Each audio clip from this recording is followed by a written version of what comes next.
Good morning. Thanks for the invitation to speak this morning. For your sins, you get to listen to an economics presentation mid-morning on a Friday before a long weekend. But the blessing here is that it's only 20 minutes long. So for the insomniacs in the audience that specifically turn up for economics presentations, I can assure you, you can probably dive into a good 10 minutes worth of REM sleep in that period. Just try not to snore too much, it distracts other people, but I can see you, so I will make fun of you if you're asleep. So this is an hour-long presentation that I normally give, so I'm going to distill this into 20 minutes, which might appear at some stage that I'm racing through some details, but if there is absolutely anything that you want more colour on, or you like a personal tutorial, please feel free to call me afterwards, within reason. But it's a fascinating discussion about the economy, be it the domestic picture, what we're dealing with as far as Asia is concerned, or more broadly, the global picture. So, do you have a little buzzer? So, of course, you can't turn up anywhere without some form of disclaimer. My sister had a birthday party for a nephew not all that long ago, and their kids turning up with laminated fact sheets about their dietary requirements, which is a stunning contrast to when I grew up, where most kids just ate like a Labrador in a garbage bin when they turned up to a birthday party. But this is the equivalent of my laminated fact sheet. What it basically says is that, notwithstanding the short duration of this presentation, we're going to have a deeply sensitive bonding experience. It's going to feel like we're with, amongst friends. You might think that what I'm telling you is personal advice, but the bottom line is I've got no idea who you are or what your personal circumstances are. So how could that possibly be construed as advice? It's a very litigious universe that we live in. We have to cover off on those bases, and that's me covering off on it. So this is a 2-minute summary for the insomniacs who plan to get started shortly. So this is what you're going to miss if you fall asleep. Global growth. It's doing reasonably well in the broader picture as far as the global economy is concerned. In fact, we've just had the OECD nudge up their growth forecast for the next year. But look, forecasts are like a broken clock. They're right twice a day, you know what I mean? So there's a lot of moving parts to forecasts, and it's really the qualifications that come with them that are the most interesting aspect of things, because that's where you get to learn where the friction points are within a forecast. Probably one of the most vexing outcomes when you look broadly across the global economy is how low inflation is, and that makes it quite difficult. Particularly if you're in the business of trying to plump up margins. If you're a business operator, it becomes quite challenging. And then within that, you've got central banks that are talking about raising interest rates. So it's not necessarily a welcome subject if you're dealing with margin headwinds, and then a central bank is talking about raising interest rates. What is that all about, as the kids say on social media? North Korea, it's quite interesting the way this could potentially be a very substantial issue as far as the impact that could be wrought by a nuclear event, but the markets are holding their nerve. They've had a lot of practice with dealing with crises over the course of recent years. It seems like crises is the new suffix to any expression. European debt crisis, global debt crisis, global financial crisis. It's like, I think we're overdoing a little bit on the crisis thing, without making light of it, and it sometimes doesn't allow us to actually focus on what's not in a crisis, things that are actually going quite well. So Australian interest rates are very much on hold. We'll walk through some of the key elements that are behind that. The Aussie dollar is lifting, but as much as anything else, its immediate fortunes can be determined elsewhere. So we'll touch on what's going on with that. Wage growth, we'll dig deeper into what's behind things in that regard, and we'll talk a little bit about the housing market. So, the US economy. In fact, just in the last couple of days, we've had a pretty seismic event in terms of the Trump administration unveiling its new taxation policy. This has been much awaited, arguably for the better part of the year, because it is what the Trump administration campaigned on pretty vigorously in the election of last year. It's why the markets, arguably, in the US rallied as hard as they did when you look at stock markets, because they were anticipating Mr. Trump's apprentice-style methods to come to the White House. He'd be cutting taxes and it'd be off to the races as far as the US economy is concerned. Turned out a little bit different in that he chose healthcare to be the first reforming piece of his political agenda. And this is probably one of the most polarising pieces of legislation known to the Americans, the Affordable Health Care Act, or Obamacare as it's referred to. The reason I'm talking about it is because as we now move into this period where we're looking at the legislative aspect of cutting taxes in the US, the markets are taking this with a grain of salt, because they have seen how much political capital has been burnt in the process of reforming healthcare, that they're just wondering whether or not these two sides of politics in America could agree on what day it is, let alone a new tax code. But at face value, if we start to get traction on tax reform in the US, it's going to be very important, because it'll be a substantial boost to the economy, and in turn you could reasonably start looking at the outlook for interest rates a little more differently, in terms of rates rising perhaps a slightly more rapid clip than they have been in recent history. And that's probably a really important point to make, is that when you look at any economy, it's important to look at it through the lens of what we've dealt with over the course of arguably a 10-year period. So we are still dealing with the residue of the global financial crisis, because we are now at the bottom of the interest rate cycle as far as the last generation is concerned. There are people in this room who would remember what it's like to have a 20% mortgage.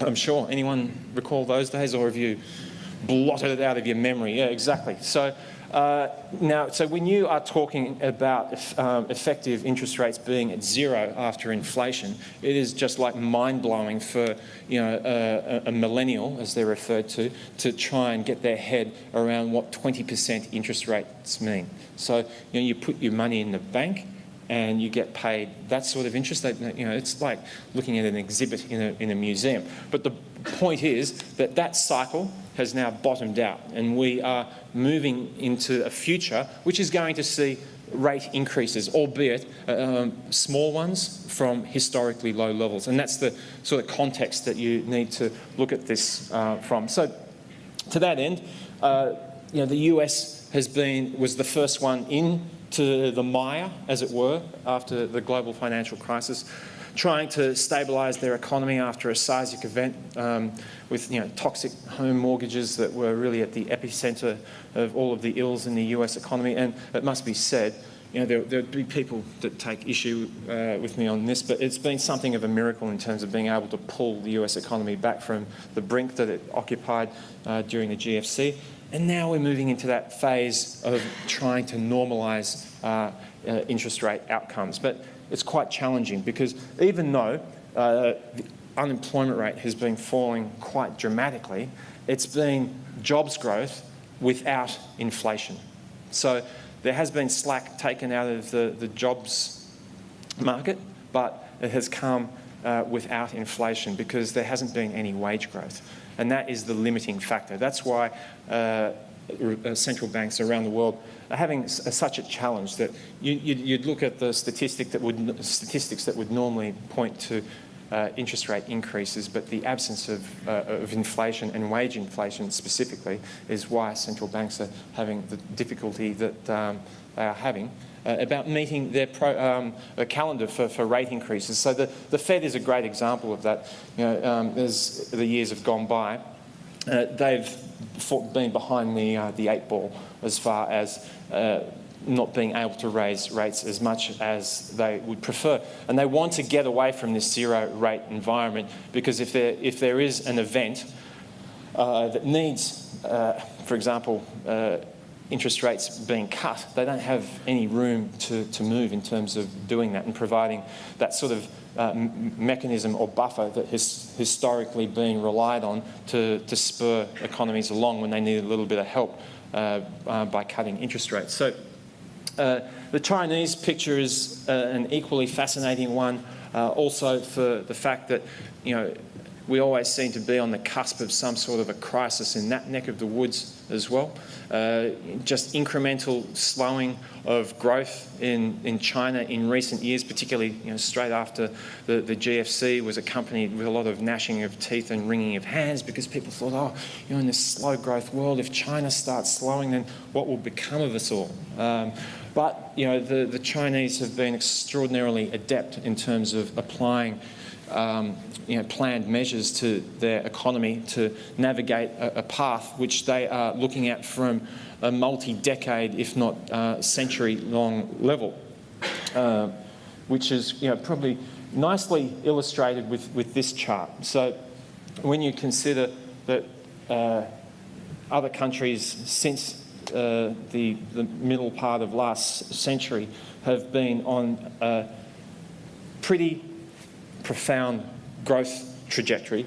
Arguably, the industrialisation since the wars that they experienced in the 50s and 60s, that it's reasonable to assume that China is going to follow a very similar path. So, that period at the end of last year when the markets were worried about incremental growth slowing below 7%, the Chinese aren't that worried about that sort of thing. They're thinking about the next 100 years more than what's going to happen from quarter to quarter. So, arguably one of the most important influences as far as Chinese neighbours are concerned is that you are going to see a massive multiplier effect in terms of a middle class emerging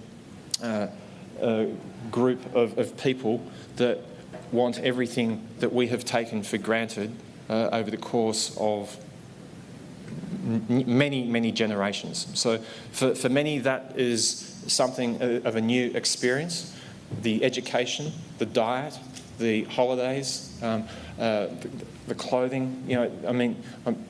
This is nothing novel that I'm talking about, but what I'm saying is that it's not going to end anytime soon. And fundamental to that is what they put on their plate of an evening. And I think that what we are increasingly seeing more of is whether or not there's going to be enough of certain types of products that are going to be available for the domestic populations of countries that are very much geared towards exporting to a country like China. So,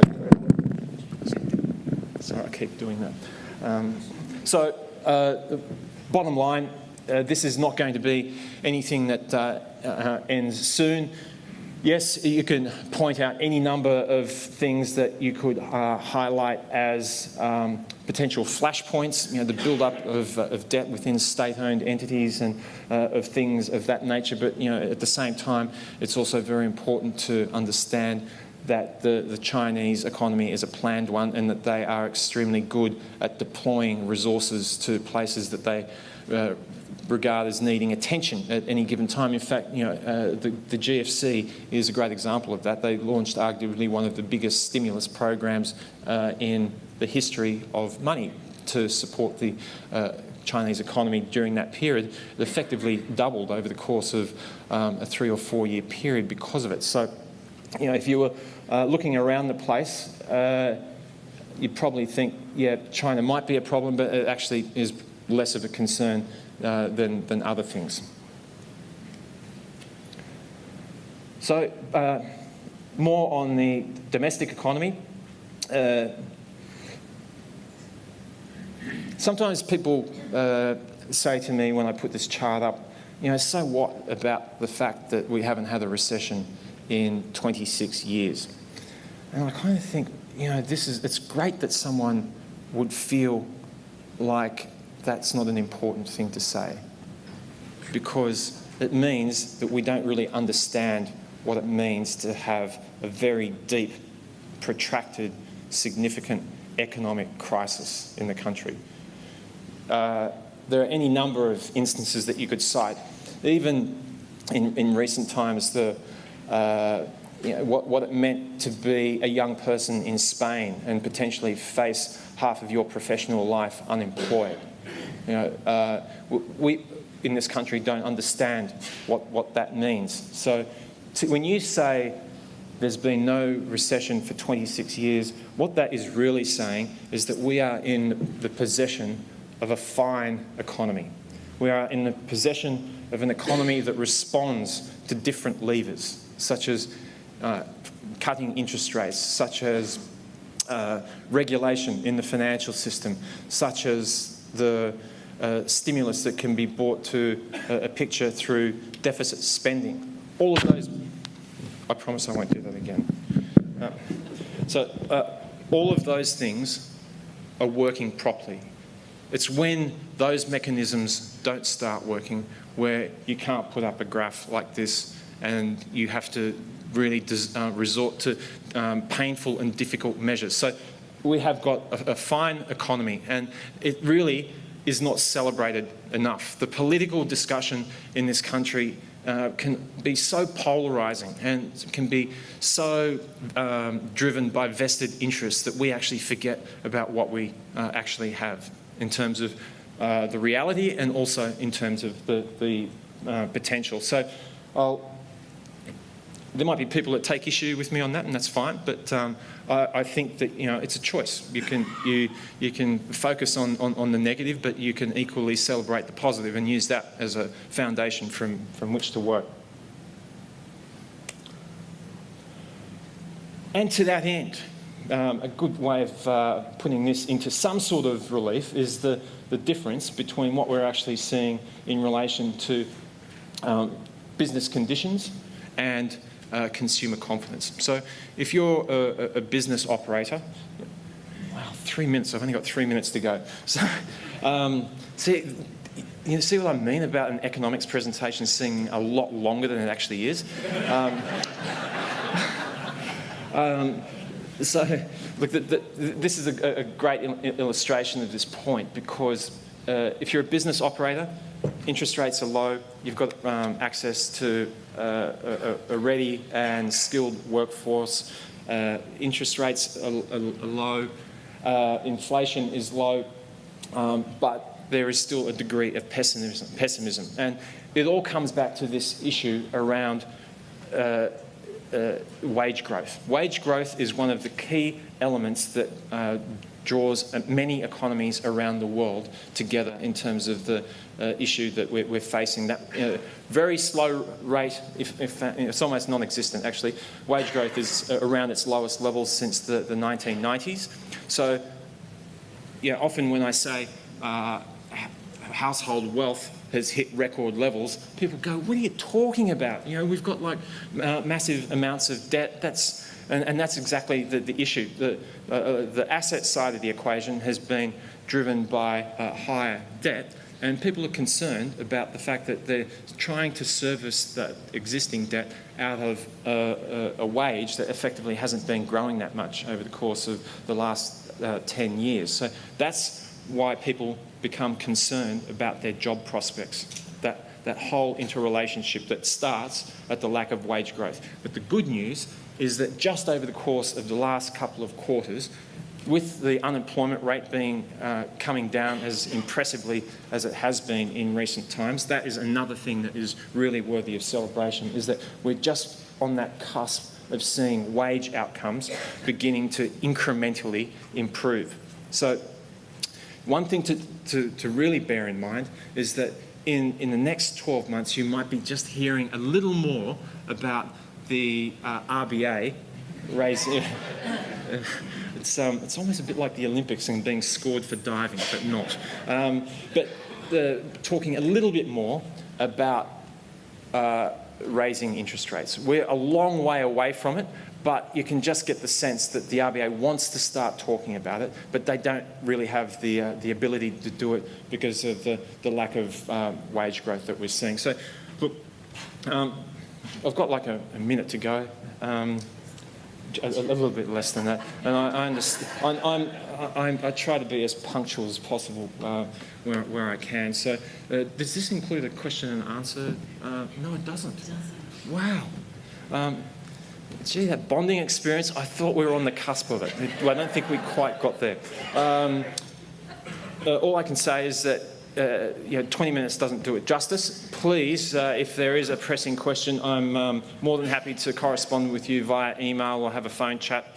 And as a part of the CBA, ComSec is delighted to be here supporting the conference. And it sounds like you've got some fascinating topics in which you're really diving into, and I'm happy to be a part of it. Thanks.